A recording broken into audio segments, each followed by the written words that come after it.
Is it time for a migration cap? Britain's population could grow by nearly 5 million over the next decade, driven almost entirely by net migration. So we're going to have a go here at illustrating this. I've got to warn you that this graphic I've tried to do, with, may I say, Ella's help, I couldn't quite finish. So it's going to require a little bit of imagination. It's just, it was a hard old ask, this, because I started to run a counter of years going back, starting, let's say, 0 AD, all right? And I thought I'll run a counter. So here we are, Roman conquest. Okay, yes, thank you, sir. Roman, right? And we're 100, 200 AD. The Romans then leave, don't they? 500, 600. Tessa's a historian. She knows this. 800, 900. Then okay, Battle of Hastings, 1066. And old Harold, we know he didn't, but they say he got an arrow in the eye. 1100, Durham Cathedral was built. 13, 14, we had the Black Death. Too soon? But that knocks out about half the population, the Black Death. Are you gonna heckle me, are you? I'm heckling a bit, Jeremy. Can you let me actually do the graphic? Sorry. Population recovers, 1600 Shakespeare, 1800 Industrial Revolution, then our dear Queen, and here we are in the present day. Okay, and now we're projecting forwards. Okay, now what I do is I go back to the beginning, whoosh, and we're going to run this counter and do the population. And now we'll see that Tessa's quite right, although she went a bit early with her one fact. So Roman conquest, 1.5, each person is 1 million, 1.5 million. Then by 200, we got about 3.5. And then end of the Romans, we do have the Black Death there. It is quite nasty, and the population falls back. Then it recovers around the time of the Normans coming in and William the Conqueror, and we're at about 5 million there. And we're going 11, 12, 13, 14, and we get to the Black Death. It falls down, as I mentioned, it comes back. Gradually you recover, and then we get to the Industrial Revolution, and Shakespeare prior to that.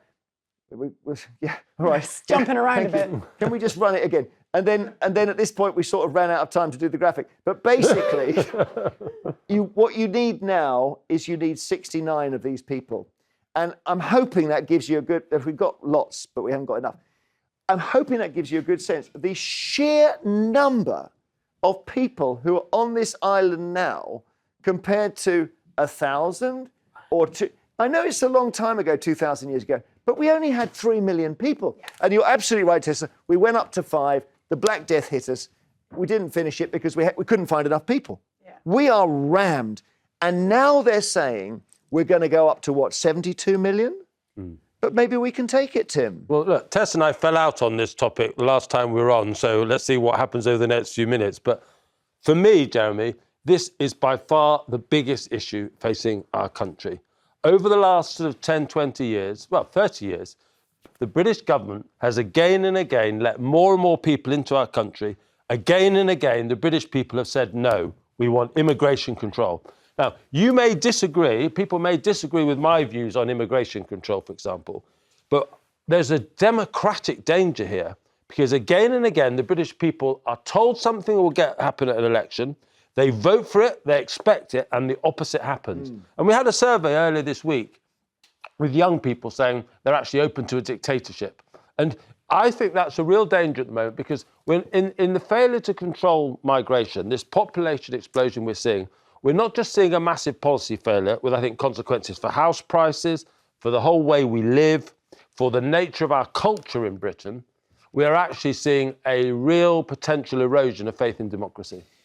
Yeah, but at the same time, what we're being told, weirdly, is we're not having enough babies. Right. And people are dying at the same rate as babies are being born.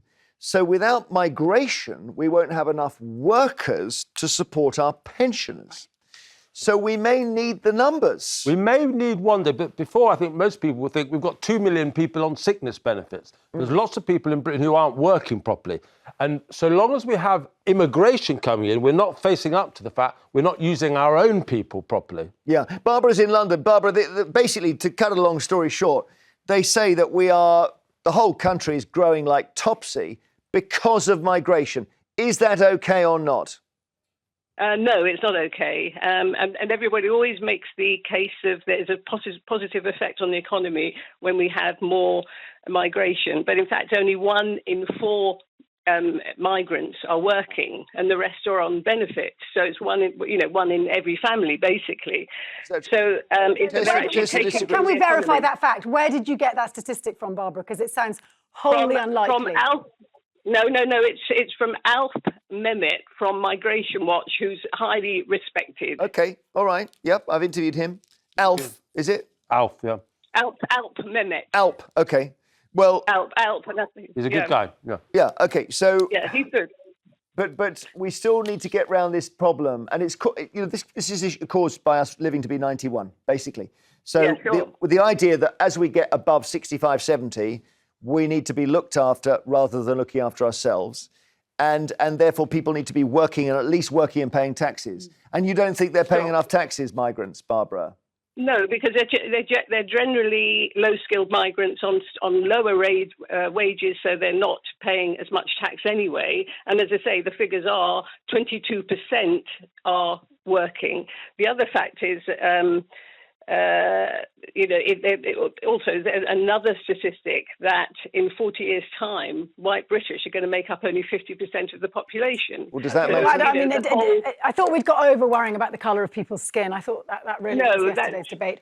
But Barbara, Doesn't that matter? What really matters, and you know, and this isn't Barbara's fault because it's the way the entire national conversation's gone, is that the ONS figures that came out yesterday, including the 5 million extra people that will join Britain in the next 10 years, the most shocking aspect of those figures was that the UK's birth rate not only has plummeted, but in the last 10 years has fallen faster than any other G7 country and has fallen at a rate of 25%.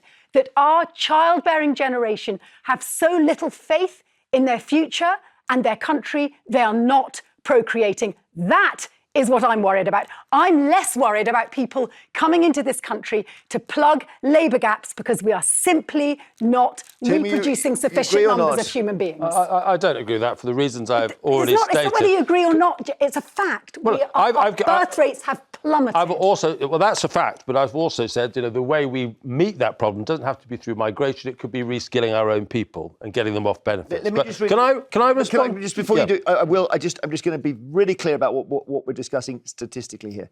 Between mid-2022 and mid-2032, so in about 8-10 years, what they say is 6.8 million people will be born, but 6.8 million people will die. So in terms of the people already on these islands, it's static.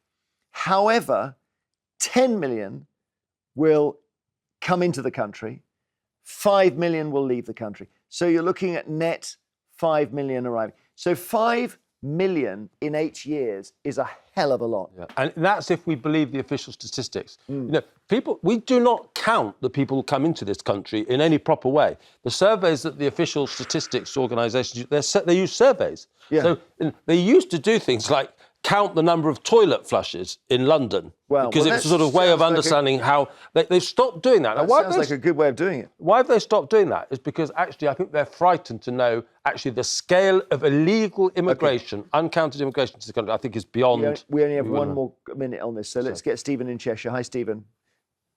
Yes, good morning, Jeremy, and everybody else there this morning. Hi, Stephen. I think, to be quite honest with you, this country now has to seriously face up to what has been described on your panel this morning as the most significant issue facing this country. Every aspect of our country right now, the public services, health, education, the police, prison service, the schools, housing. Housing is a massive issue now within this country. We cannot cope and build fast enough for the growing population. We have to face up purely on the basis of logic and being able to deliver the services for the public in this country, that there has to be a very sensible debate on this topic going forward. Well, that's what I mean right I just now. want to... So what's the answer? Because one thing is you could just say we're not going to pay anything like the level of benefits we're paying now because we cannot cater for arrivals who want to claim benefits. Well, that's an interesting topic because it's already been mentioned this morning there that we've created through benefits in this country this culture that people can stay on benefits for far too many years. Yeah. It needs to be tackled. Now, I'm not going to go into that too excessively. I just want to comment briefly, if I can, on something that was said earlier regarding birth rates. If birth rates are declining in this country, they are. Just to question this. Well, I'm not saying they are or they're not. It's a fact. If that is the case, Is that an example of declining faith by people in this country in their own country? Well, maybe. Is that a concern that people have? Thank you so much for calling. I wish you all the best. You gave us a lot to think about. Later, it's the papers and everything else. Find out.